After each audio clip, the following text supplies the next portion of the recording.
Good morning and welcome to Bible in a Year. As we go through the Bible in 365 days, we're following together the New International Version. My name is Pastor Jay Lutz, and we're following together the adventure timeline created by Jeff Cavins, and we are in the period of desert wanderings. Today we're going to be going through Numbers chapter 19 to 20, Deuteronomy chapter 21, and Psalm 100. Numbers 19 to 20, God explains to Moses the ritual of cleansing with water for those who have touched any dead bodies or any people who have been killed in their camps. Chapter 20 talks about the story of the Israelite community once again lamenting and quarreling with Moses and Aaron. And so they're wanting now water in this extent. Israel then quarrels with Edom, and then we see the death of Aaron. Deuteronomy 21 talks about the atonement for unsolved mysteries. Ritual of taking captured women, the rights of the firstborn, what to do with a rebellious son, and other various laws.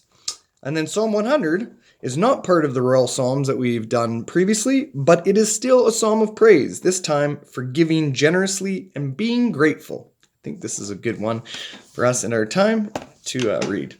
Anyways, we'll get on to it. Numbers chapter 19. Now the Lord said to Moses and Aaron, "This is a requirement of the law that the Lord has commanded. Tell the Israelites to bring a red heifer without defect or blemish, and that was never been under yoke. Give it to Eleazar the priest. It is to be taken outside the camp and slaughtered in its presence. Then Eleazar the priest is to take some of its blood on his finger and sprinkle it 7 times towards the front of the tent of meeting. While he watches, the heifer is to be burned, its hide, flesh, blood, and offal. Offal being inner parts like guts. The priest is to take some cedar wood, hyssop, and scarlet wool, and throw them onto the burning heifer. After that, the priest must wash his clothes and bathe himself with water. He may then come into the camp, but he will be ceremonially unclean until evening. The man who burns it must also wash his clothes and bathe with water. He too will be unclean till evening. A man who is clean shall gather up the ashes of the heifer and put them in a ceremonially clean place outside the camp. They shall be kept by the Israelite community for use in the water of cleansing. It is for purification from sin. The man who gathers up the ashes of the heifer must also wash his clothes, and he too will be unclean till evening. This will be a lasting ordinance both for the Israelites and for the aliens living amongst them. Whoever touches the dead body of anyone will be unclean for 7 days. He must purify himself with water on the 3rd day, and on the 7th day then he will be clean. But if he does not purify himself on the 3rd and 7th day, he will not be clean. Whoever touches the dead body of anyone and fails to purify himself defiles the Lord's tabernacle. That person must be cut off from Israel. Because the water of cleansing has not been sprinkled on him, he is unclean. His uncleanliness remains on him. This is the law that applies when a person dies in a tent. Anyone who enters the tent and anyone who is in it will be unclean for 7 days. And every open container without a lid fastened on it will be unclean. Anyone out in the open who touches someone who has been killed by a sword, or someone who has died a natural death, or anyone who touches a human bone or a grave will be unclean for 7 days. For the unclean person, put some ashes from the burnt purification offering into a jar and pour fresh water over them. Then a man who is ceremonially clean is to take some hyssop, dip it in the water, and sprinkle the tent and all the furnishings, and the people who were there. He must also sprinkle anyone who has touched a human bone or a grave, or someone who has been killed, someone who has died a natural death. The man who is clean is to sprinkle the unclean person on the 3rd and 7th day, and on the 7th day he is to purify them. The person being cleansed must wash his clothes and bathe with water, and that evening he will be clean. But if a person who is unclean does not purify himself, he must be cut off from the community, because he has defiled the sanctuary of the Lord. The water of cleansing has not been sprinkled on him, and he is unclean. This is a lasting ordinance for them. The man who sprinkles the water of cleansing must also wash his clothes. And anyone who touches the water of cleansing will be unclean till evening. Anything that an unclean person touches becomes unclean. And anyone who touches it becomes unclean till evening. Chapter 20. In the first month, the whole Israelite community arrived at the desert of Zin, and they stayed at Kadesh. There Miriam died and was buried.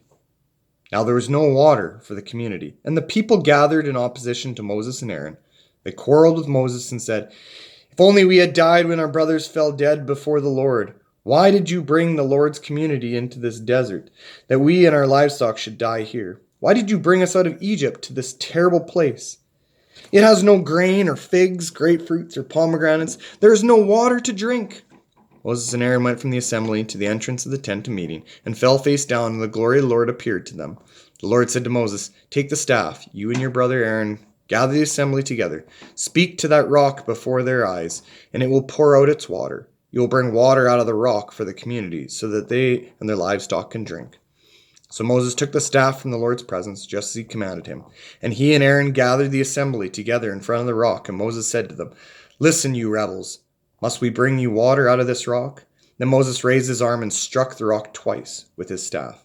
Water gushed out, and the community and their livestock drank. But the Lord said to Moses and Aaron, "Because you did not trust in me enough to honor me as holy in the sight of Israel, you will not bring this community into the land I gave them." Remember, he was only supposed to strike it once. He strikes it twice, showing his distrust of God. Gotta follow orders, right?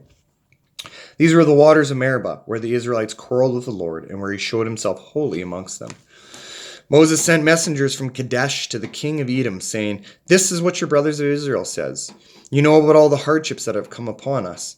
Our forefathers went down into Egypt, and he lived there many years. The Egyptians mistreated us and our fathers, but when he cried out to the Lord, he heard our cry and sent an angel and brought us out of Egypt. Now we are here at Kadesh, a town on the edge of your territory. Please let us pass through your country. We will not go through any field or vineyard or drink water from any of your wells. We will travel along the king's highway and not turn to the right or to the left until we have passed through your territory." But Edom answered, "You may not pass through here. If you try, we will march out and attack you with the sword."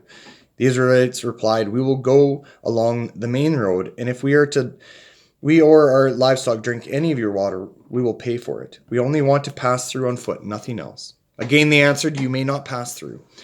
Then Edom came out against them with a large and powerful army. Since Edom refused to let them go through their territory, Israel turned away from them.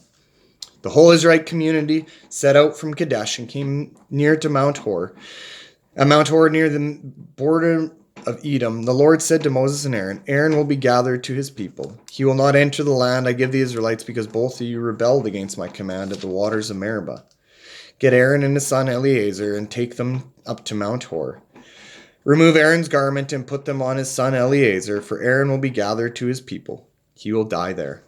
Moses did as the Lord commanded. They went up to Mount Hor in the sight of the whole community. Moses removed Aaron's garments and put them on his son Eleazar, and Aaron died there on top of that mountain. Then Moses and Eleazar came down from the mountain, and when the whole community learned that Aaron had died, the entire house of Israel mourned for him 30 days.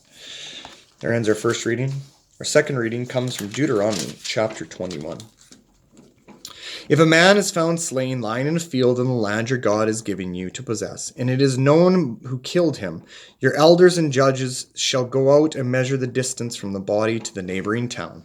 Then the elders of the town nearest the body shall take the heifer that has never been worked and has never worn a yoke, and lead her down to the valley that has not been plowed or planted.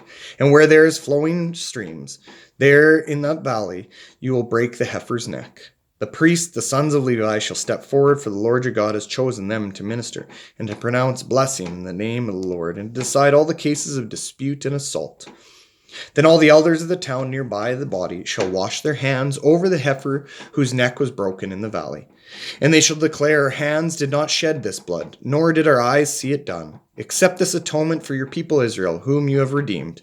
O Lord, and do not hold your people guilty of the blood of an innocent man. And the blood will be atoned for. So you will purge from yourself the guilt of shedding innocent blood, since you have done what is right in the eyes of the Lord. And when you go to war against your enemies, and the Lord your God delivers them into your hand, and you take captives, if you notice amongst them captives a beautiful woman are attracted to her, you may take her as your wife. Bring her into your home and have her shave her head and trim her nails and put aside the clothes she is wearing when captured. After she has lived in your house and mourned her father and mother for a full month, then you may go to her and be your husband, and she shall be your wife. If you are not pleased with her, let her go wherever she wishes. You must not sell her or treat her as a slave, since you have dishonored her. If a man has 2 wives, and he loves one of them but not the other, and both bear sons, but the first is the son of a wife he does not love, when he wills his property to his son, he must not give the rights of the firstborn to the son of the wife he loves in preference to his actual firstborn, the son of the wife he does not love.